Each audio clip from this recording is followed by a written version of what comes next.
फाटलेल्या चपलाचं स्वप्न. पावसाळ्याची रात्र होती. आकाशात वीज चमकत होती.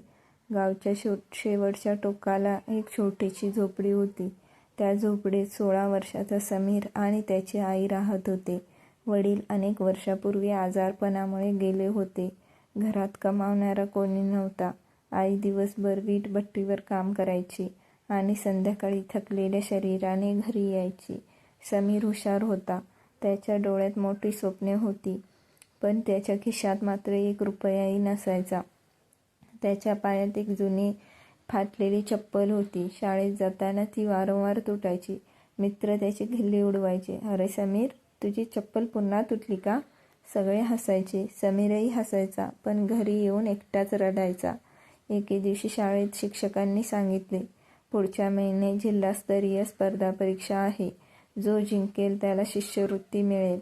समीरच्या डोळ्यात चमक आली. त्याला वाटलं, जर ही परीक्षा जिंकलो तर आईला काम करावं लागणार नाही. त्या दिवसापासून त्याने स्वतःला अभ्यासात झोकून दिलं. पण जीवन इतकं सोपं नव्हतं. घरात वीज नव्हती. रात्री तो गावातील रस्त्यावरील दिव्याखाली बसून अभ्यास करायचा. थंडी असो, पाऊस असो किंवा वारा, तो तिथेच बसायचा. एक रात्री जोरदार पाऊस सुरू झाला. पुस्तकं भिजली. वह्यांवरचं लिखाण पुसून गेलं. तो रडू लागला. त्याला वाटलं, देवा, माझ्याच वाट्याला इतकं दुःख का? घरी परतल्यावर त्याने आईला विचारलं, "आई, आपण इतके गरीब का आहोत?" आई काही क्षणात शांत झाली. काही क्षण शांत राहिली. तिच्या डोळ्यात पाणी आलं.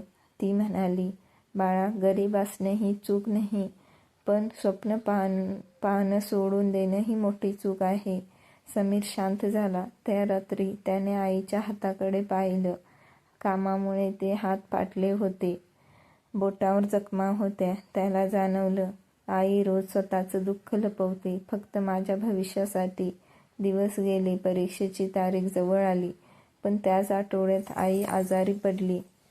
तिच्याकडे औषधांसाठी पैसे नव्हते. समीरने आपली आवडती पुस्तक विकली आणि औषधं आणली. त्या रात्री त्याच्याकडे अभ्यासासाठी पुस्तक नव्हती, पण त्याच्याकडे आईचा आशीर्वाद होता.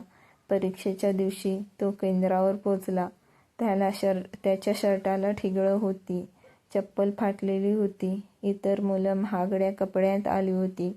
क्षणभर त्याचा आत्मविश्वास डळमळला. पण त्याच्या आईचे शब्द आठवले, "यश कपड्यांनी नाही, मेहनतीने मिळतं." तो परीक्षा देऊन बाहेर आला. निकालाचा दिवस आला. संपूर्ण गाव निकाल पाहत होतं. समीरचं हृदय जोरात धडधडत होतं. त्याने यादीकडे पाहिलं. पहिलं नाव समीर देशमुख.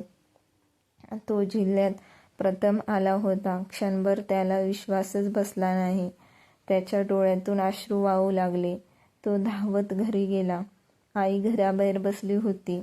समीर तिच्या गळ्यात पडला आणि रडत म्हणाला, "आई, आपण जिंकलो." आईने थरथरत्या हातांनी निकालपत्र पाहिलं. तिच्या डोळ्यातून अश्रू वाहू लागले.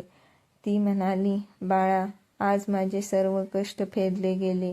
काही वर्षानंतर तोच समीर मोठा अधिकारी बनला. त्याने आईसाठी सुंदर घर बांधलं. एक दिवस तो बाजारात गेला. त्याने खूप महागडे बूट विकत घेतले, पण घरी आल्यावर त्याने ते बाजूला ठेवले आणि कपाटातून ती जुनी फाटलेली चप्पल बाहेर काढली.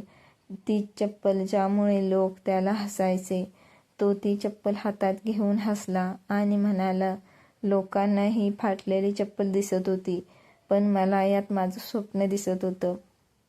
त्या रात्री त्याने आईला विचारलं, "आई, तुला माहिती आहे का, मी कधी हार मानली नाही." आई हसली. समीर म्हणाला, "कारण जेव्हा मी थकलो तेव्हा मला तुझे फाटलेले हात आठवले." आईच्या डोळ्यातून अश्रू आले, पण यावेळी ते दुःखाचे नव्हते, ते अभिमानाचे होते. कथेचा खरा संदेश, कधी कधी आयुष्य आपल्याला इतक्या कठीण परीक्षा देतं की सगळं संपलं असं आहे वाटतं. पण लक्षात ठेवा, गरिबी स्वप्नांना थांबवू शकत नाही. अपयश तुमचं भविष्य ठरवू शकत नाही. लोकांची टिंगल तुमची किंमत ठरवू शकत नाही.